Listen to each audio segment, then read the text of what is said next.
He's already sitting there. He's been there since Sunday. Could we change from position? I will ask the question.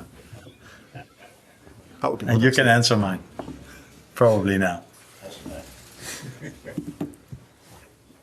Any first couple? Yeah, and I think you probably expect what's coming next. Obviously, there were a few quotes from Mo at the weekend saying that he hadn't been offered a new contract and he's more out than in at the moment. So how do you see the situation and what are you being told about how contract negotiations are going? Indeed, people tell me about this, but I've said many times we don't share this over here. At least I don't share this over here.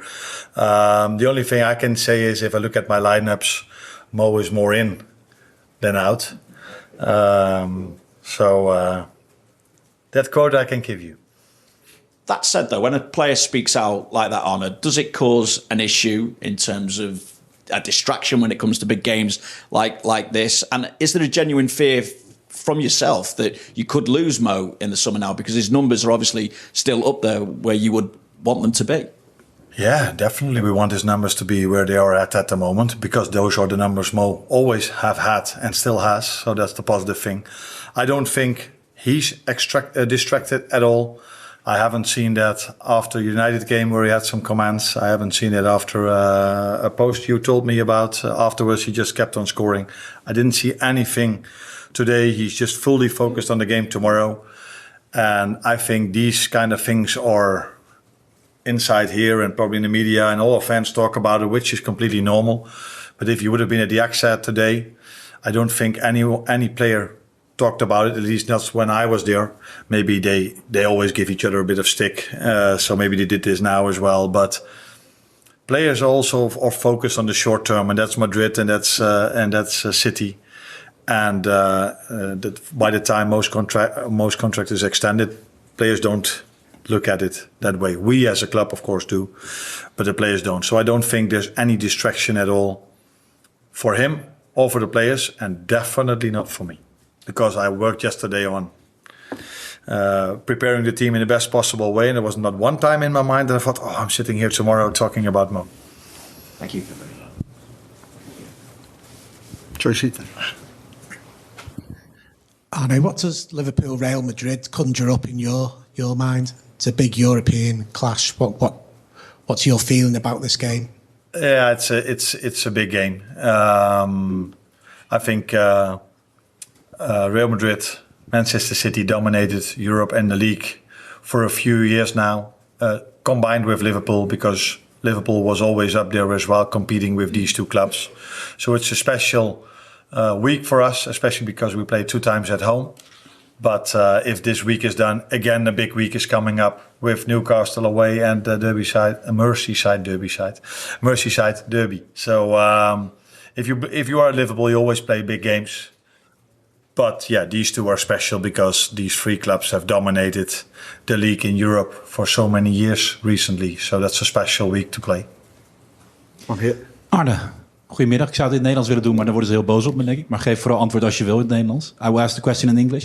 You're extremely popular here. The results have been amazing in the first couple of months. Can you tell something about how it has been for you the first couple of months here? And what is the reason you think of the great success you're having in the first months as Liverpool manager? I think I'm extremely popular in Holland as well. Dat kan ik niet kennen, Arne. No, only in Rotterdam.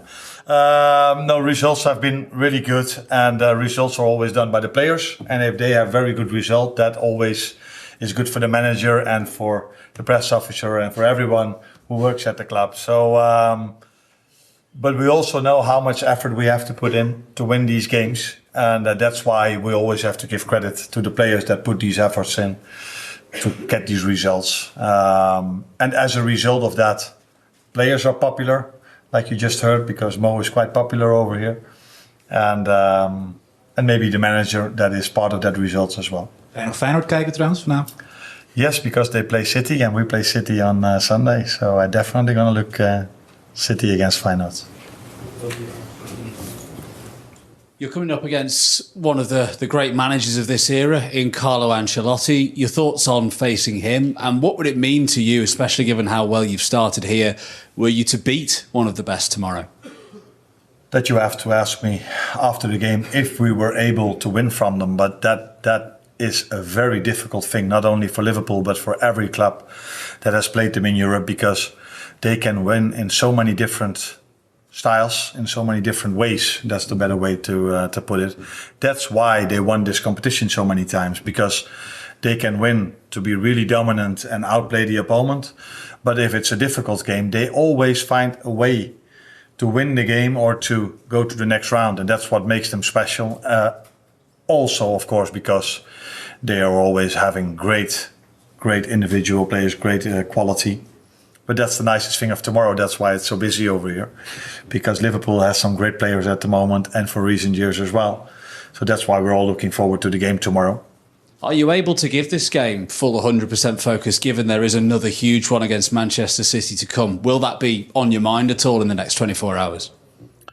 I think the answer was Sunday against Southampton, where you could argue if the next game is Real Madrid, the next game is City, are the players really ready to perform, or are they looking at the next game? No, they didn't. Of course, I know we conceded 2 goals, but if you look at those 2 goals, the effort we did to prevent the other team from scoring was there. We were in both situations a bit unlucky, but the moment Robbo made the tackle, I think there were 6 or 7 players from us around the ball. The moment they scored the second one, there were 8 players from us inside our 18-yard box. So we are not distracted by next opponents. We're only focused on the next game. And that is now Real Madrid. If you then look at the next one, that I don't think any football player would do that. Everybody just enjoys it to play tomorrow against Madrid, especially here at Anfield. Mo. Hi Arne.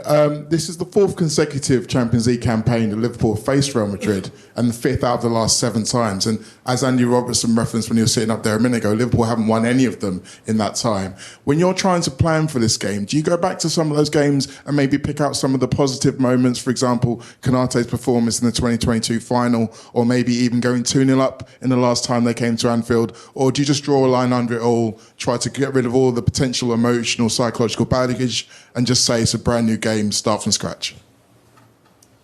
You've told me so many things that I only thought, is this all your questions always an advert to replace me in the future? Because the knowledge you have about a long way in football the future, don't worry. and data is enormous. I wasn't aware of the fact that we played them so many times. I was aware of the fact 2 years ago they were, if I'm correct, I say they because I was not part of it, but we were 2-0 up, I think.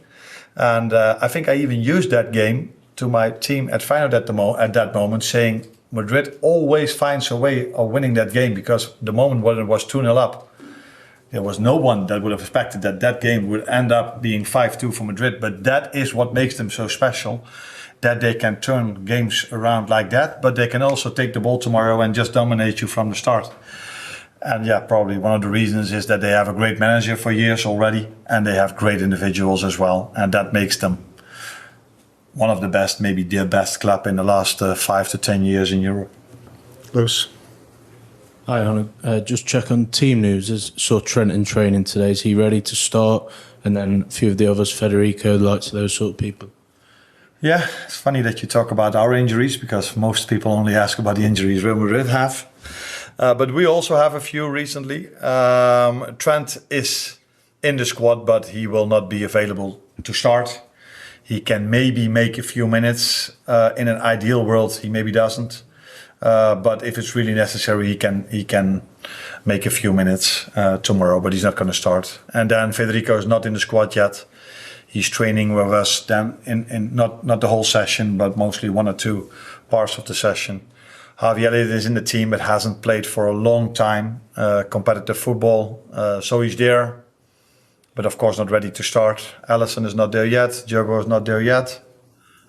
Do I forget anyone? Costas is not there. Yeah, he's having an injury as well. So it's quite a list for us as well. Mister, ¿qué tal? ¿Cómo está? Darío Araujo para Caliente TV. Yesterday we learnt about the injury of Vinicius. plantear el partido de mañana sin Vinicius Junior como rival. Are you making special plans to approach the game without Vinicius Junior compared to what you would have done if he'd been fit and playing? So do you approach it differently without Vinicius in the lineup? Yes, definitely. We approach it differently because a new player is going to play for him with different qualities. So we knew when Vinicius would have started, I had to prepare them for him and Mbappe and all the others, but they are probably the main attacking threat for them. Now, with him not playing, we have to expect something else. And I think he played almost every game for Madrid. So it's, again, quite difficult for us now to understand what we can expect. But what we do know, what we can expect is 11 players with great quality. And we try to prepare them in the best possible way. But yeah, will Bellingham play as a 10? Will he play from the left? Will he play from the right? Will Endrick come in? Will Culer start? So they have so many options, which now is a bit more difficult for us to see what they're going to do. If Vinicius would have been fit, I think I could have come up with their lineup. Now it's going to be a bit of a surprise for us maybe. But the thing we do know is that we play 11 great players and a very good team. Just got time for a couple more. The gentleman in the blue top.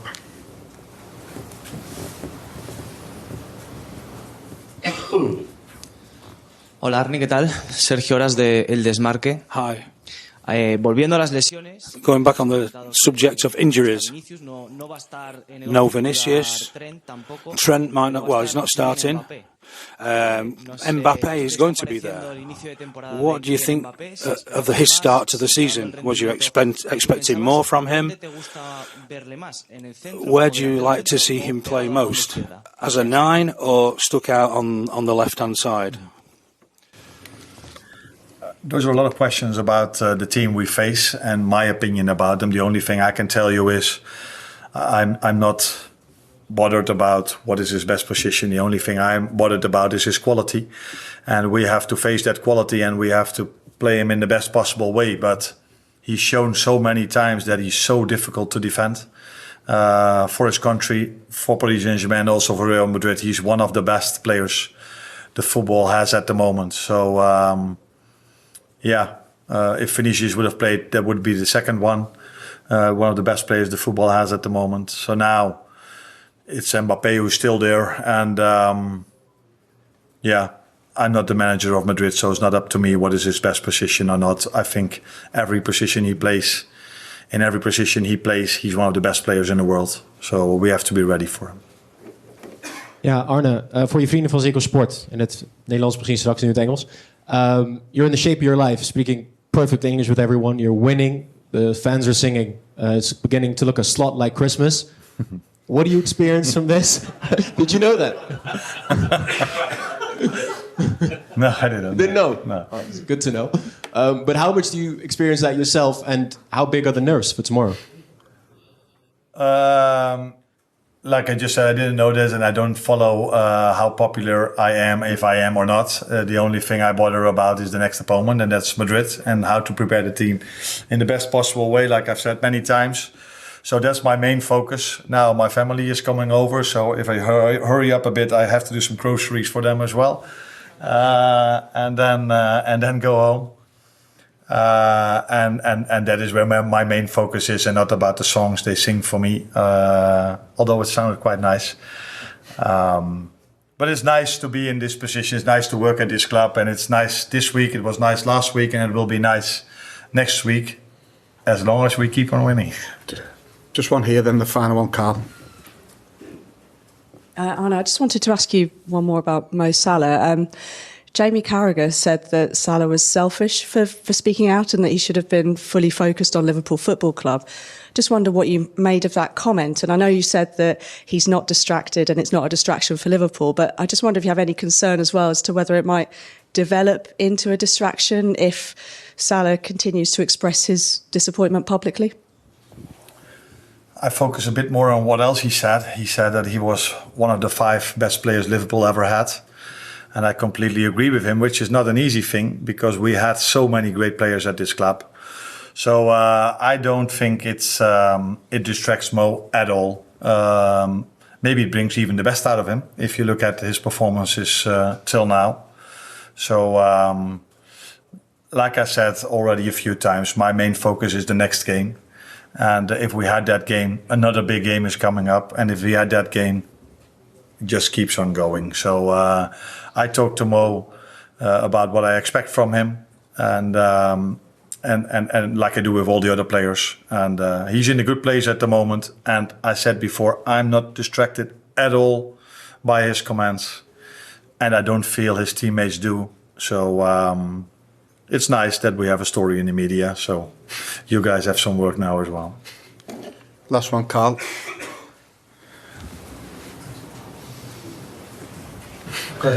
Yeah. Hurry up, I have to do the groceries.